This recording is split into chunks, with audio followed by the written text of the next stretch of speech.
Gojo সাতুরো, যার শুধুমাত্র জন্মগ্রহণ করার কারণেই পুরো জেজেকে ওয়ার্ল্ডের পাওয়ার অফ ব্যালেন্সই হারিয়ে গিয়েছিল। কার স্পিড এবং জুজুৎসু সর্সারারদের মধ্যে যে পাওয়ার অফ ব্যালেন্স ছিল সেটার কথা বলছি।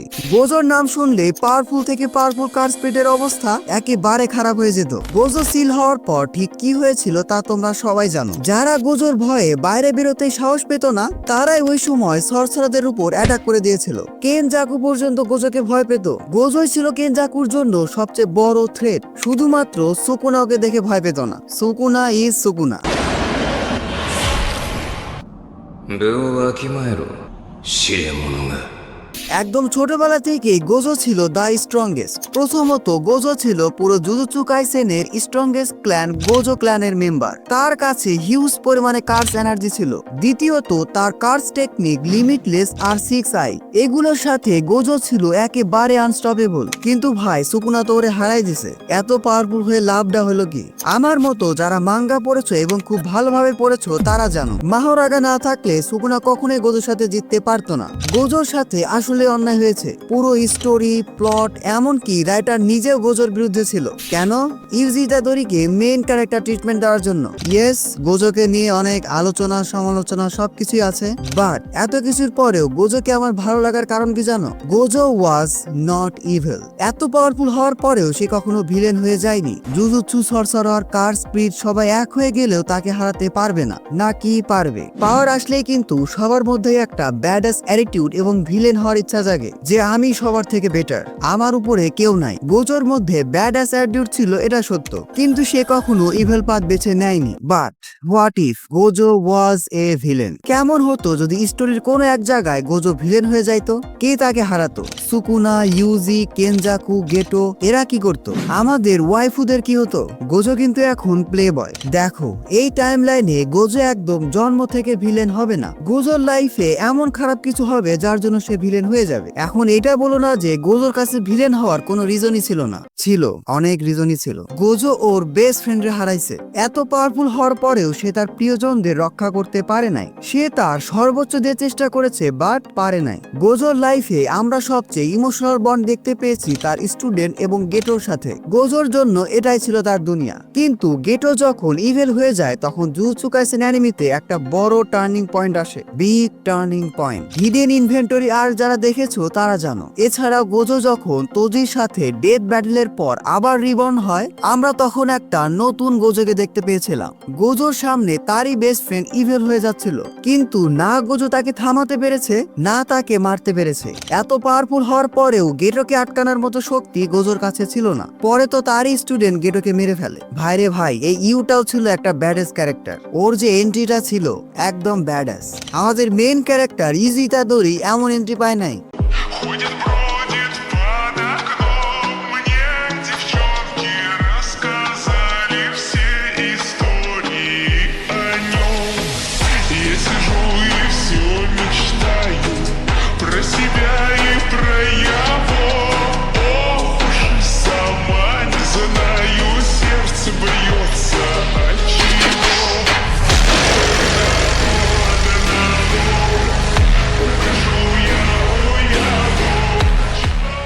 এছাড়াও আরো একটা ভালো এক্সাম্পল মাথায় এসেছে, রিকো আমানাই, যার ডেস্টিনি ছিল নিউ স্টার প্লাজমা ভেসেল হওয়ার। সে নিশ্চিত মারা যাবে এটা জেনেও জুজুৎসু সর্সারারদের হেল্প করতে চেয়েছিল, কিন্তু টোজি তাকে মেরে ফেলে।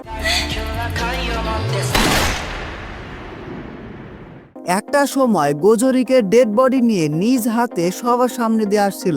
অবশ্যই সেটা গোজোর জন্য অনেক বড় একটা ইমোশনাল মোমেন্ট ছিল। একটা মেয়ে মারা গেছে যাকে প্রোটেক্ট করার সম্পূর্ণ দায়িত্ব ছিল গোজোর উপর। এরকম ইমোশনাল মোমেন্টেও গোজোর আশেপাশের কিছু মানুষ খুশিতে তালি দিচ্ছিল। ওই সময়ই গোজো গেটোকে একটা কথা বলে, আমি কি ওদের সবাইকে এখনই মেরে ফেলবো? ইয়েস, গোজো সেখানে এত বেশি অসহায় এবং ক্ষেপে গিয়েছিল যে সে এটা করেও ফেলতে পারত। আর এই মুহূর্ত থেকেই আমি গোজোকে ভিলেন বানাবো। অরিজিনাল টাইমলাইনে গোজো কিন্তু কিছুই করেনি, বাট এটা আমাদের হোয়াট ইফ স্পেশাল ভিডিও। আমাদের এই টাইমলাইনে গোজো নিজের ইমোশনকে কন্ট্রোল না করতে পেরে সবাইকে মেরে ফেলবে। ইয়েস, যারা হাতে তালি দিচ্ছিল তাদের সবাইকে মেরে ফেলবে। ব্যাস, গোজোর ভিলেন হওয়ার জার্নি এখান থেকে শুরু। আরো সহজভাবে বললে গেটোর পরিবর্তে গোজোর মধ্যে চেঞ্জ আসবে। একটা মেজর ইনসিডেন্ট এবং ট্রমা যে কারোর ভ্যালু, ইথিক্স এবং গুডনেসকে সহজে নষ্ট করতে পারে, সে যতই ভালো ক্যারেক্টার হোক না কেন। আমাদের এই ভিডিওতে গোজোর জন্য একটা মেজর ইনসিডেন্ট হবে তার ডেথ, যখন সে টোজির সাথে ফাইট করে রিবর্ন হয়েছিল। আর ট্রমা হিসাবে কাজ করবে রিকো আমানায়ের ডেথ। গোজোকে ভিলেন দেখানোর জন্য এখানে আমি কিন্তু একটা শক্তপোক্ত লজিক দিয়েছি। কেউ আবার এটা বলো না যে আমি হুদায় গোজোরে ভিলেন বানাইছি। আমার হোয়াট ইফ স্পেশাল ভিডিওগুলো আমি কিন্তু একটা লজিকের মধ্যে আনার চেষ্টা করি। গোজোর ক্যারেক্টারটা একটু ভালোভাবে বোঝার চেষ্টা করো। অ্যানিমিতে গেটো কেন ভিলেন হয়েছিল জানো? রিকো আমানায়ের ডেথের কারণে। এই একটা মেয়ের জন্য পুরো জেজেকের প্লটই চেঞ্জ হয়ে গিয়েছিল।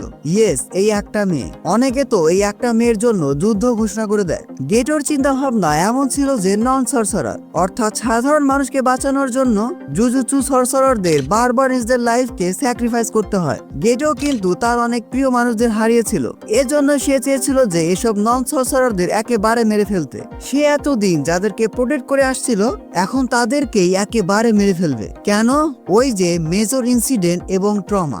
গেটোর এক্সাম্পল দিলাম এটা বোঝানোর জন্য যে বেশিরভাগ ক্ষেত্রেই এই কারণেই একটা পজিটিভ ক্যারেক্টার নেগেটিভ হয়ে যায়, তাদের লাইফের পুরো আইডিওলজিটাই চেঞ্জ হয়ে যায়। এখানে এমনটা না যে তারা ভুল, আবার এমনটাও না যে তারা ঠিক। তোমরা যদি তাদের পার্সপেক্টিভ থেকে দেখো তাহলে কিন্তু সেটা ভুল নয়, আবার তোমরা যদি হিউম্যানিটির পার্সপেক্টিভ দেখো তাহলে কিন্তু তারা ভিলেন, কারণ তারা পুরো হিউম্যানিটিকে ডিস্ট্রয় করতে চায়। যাই হোক, আশা করি তোমাদের এই অ্যান্টি হিরো কনসেপ্টটা খুব ভালোভাবে বোঝাতে পেরেছি। গোজো কিন্তু এখন ভিলেন, সে এখন সবাইকে ধরে ধরে মেরে ফেলবে। নর্মাল হিউম্যান, জুজুৎসু সরসারার, কার স্পিরিট কোনো কিছুকেই ছাড়বে না। পুরো জেজেকে সিস্টেমটাই ডিস্ট্রয় করে ফেলবে। আর তার কাছে সেই ইচ্ছা এবং পাওয়ারও আছে। কিন্তু গোজো আমাদের ওয়াইফুদের কিছুই করবে না, কারণ ওরা তো গোজোকে দেখলেই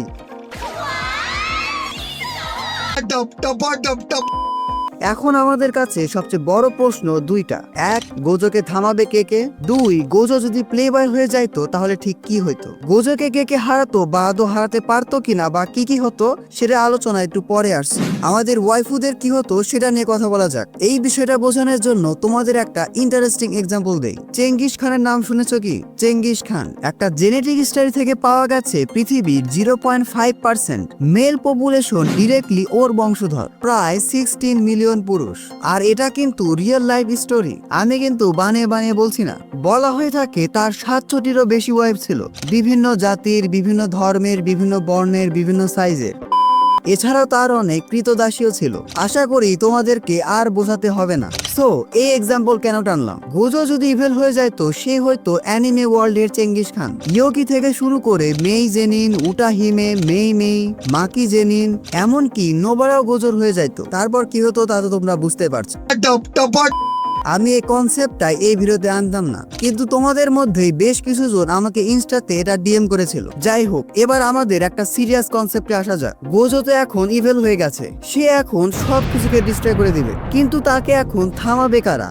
দেখো, গোজো যদি সিরিয়াস লেভেল হয়ে যায় তাহলে তার পাওয়ারের সামনে অন্তত কেউ একা দাঁড়াতে পারবে না। তবে সবাই মিলে চেষ্টা করলে গোজোর মতো এত পাওয়ারফুল ক্যারেক্টারও হারতে বাধ্য। একটা স্টোরিতে যে কোনো ইভেলের পতন হবেই হবে। প্রথমত এটা স্টোরির ডিমান্ড, দ্বিতীয়ত কেউ ইভেল হয়ে গেলে তার একটা না একটা উইকনেস বের হয়ে আসে, এটাই ডেস্টিনি। গোজোর ক্ষেত্রে তার বড় উইকনেস হবে তার প্লে বয় নেচার, অর্থাৎ আমাদের ওয়াইফুরা। তারাই হয়তো গোজোকে হারাতে জুজুৎসু সরসারারদের হেল্প করতে পারে। দেখো, গোজো এখন ধীরে ধীরে সবাইকে মারতে শুরু করবে, তখন কিন্তু আমাদের জুজুৎসু সরসাররা বসে থাকবে না, এমনকি কার স্পিরিটরাও তার থেকে রক্ষা পাবে না। তবে ফাইনাল ব্যাটেলে গোজোকে কিন্তু অনেক পাওয়ারফুল থেকে পাওয়ারফুল সরসারারদের ফেস করতে হবে। যেমন ধরো Geto, Yuta, Yuki, Todo, Hiromi, Kinji, Megumi, Maki, Mei Mei, Yuji, Inumaki, Nobara, এরা সবাই মিলে গোজোর উপর তাদের স্ট্রংগেস্ট অ্যাটাক করবে। এখন তোমরা হয়তো বলতে পারো এদের কম্বাইন অ্যাটাকও যথেষ্ট না, তাহলে এবার কিছু অ্যান্টি হিরো এবং ভিলেনদের ইনক্লুড করো। এখানে সুকুনা থাকবে, তবে তার স্ট্রংগেস্ট ফর্মে না, না হলে পাওয়ার অফ ব্যালেন্সটা উল্টাপাল্টা হয়ে যাবে। ইউজির সাথে সে হয়তো কোনো একটা বাইন্ডিং ব টাইপের কিছু ইউজ করে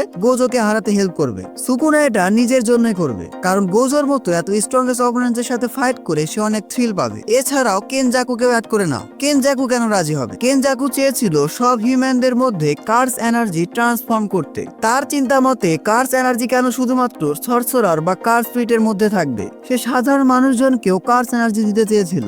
এখন গোজো যদি সবাইকে ডিস্ট্রয় করে দেয় তাহলে তো সবাই মরবে, কেউ যদি বেঁচে না থাকে তাহলে কেনজাকু কার্স এনার্জি নিয়ে করবেটা কি? এজন্য কেনজাকু গোজোকে হারাতে হেল্প করবে। শুধু কেনজাকু না, কেনজাকুর মতো সব কার্স স্পিরিটই গোজোকে হারাতে হেল্প করবে, কারণ গোজো এখন শুধুমাত্র হিউম্যান বা সরসরারদের শত্রু নয়, গোজো এখন কার্স স্পিরিটের শত্রু। সেই জন্য কেনজাকু হয়তো অন্য কাউকে ভেসেল বানাবে। কাকে বানাতো সেটা তোমরা কমেন্ট বক্সে জানাও।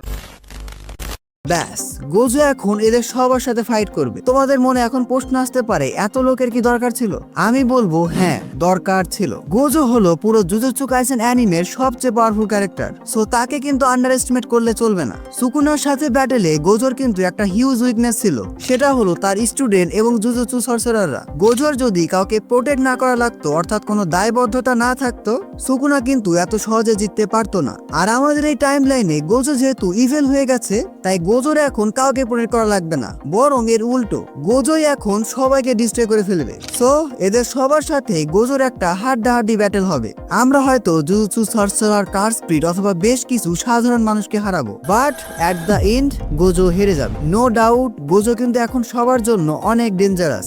এমনকি সে যেহেতু এখন ইভেল হয়ে গেছে, এজন্য আরো বেশি ডেঞ্জারাস। তবে গোজোকে হারাতে প্রথমবারের মতো কার্স স্পিরিট এবং সরসরাররা একসাথে কাজ করবে, to balance the world, to survive, to secure their own existence. And এরপর হয়তো সবাই মিলে গোজোকে মেরেও ফেলবে। পুরো জুজুৎসু কাইসেন ওয়ার্ল্ড আবারও নর্মাল হয়ে যাবে। কার্স স্পিরিট এবং সরসরাররা আলাদা হয়ে নিজেদের মধ্যে আবার ফাইট করতে থাকবে, যেমনটা আগেই চলছিল। এভাবেই জুজুৎসু কাইসেন ওয়ার্ল্ডে পাওয়ার অফ ব্যালেন্স আবার ফিরে আসবে, because the strongest, the evil Gojo Satoru is no more. So that's it. এটাই ছিল আমার আজকের হোয়াট ইফ স্পেশাল ভিডিও। আশা করি তোমরা ভিডিওটা অনেক বেশি এনজয় করেছো। অনেক বেশি ডিমান্ডেবল ভিডিও ছিল, এজন্য বানাতে একটু বেশি দেরি হয়ে গেল। এজন্য এরকম হোয়াট ইফ স্পেশাল ভিডিও তোমরা চাইলে আরো রেকমেন্ড করতে পারো, আমি সেগুলো নিয়ে ভিডিও বানানোর চেষ্টা করব। আজকে এই ভিডিওটি এ পর্যন্ত। এই ভিডিওটি ভালো লাগলে ভিডিওটিতে এখন একটি লাইক দিয়ে চ্যানেলটি সাবস্ক্রাইব করে ফেলো। Don't subscribe if you are not an anime fan. See you in next video.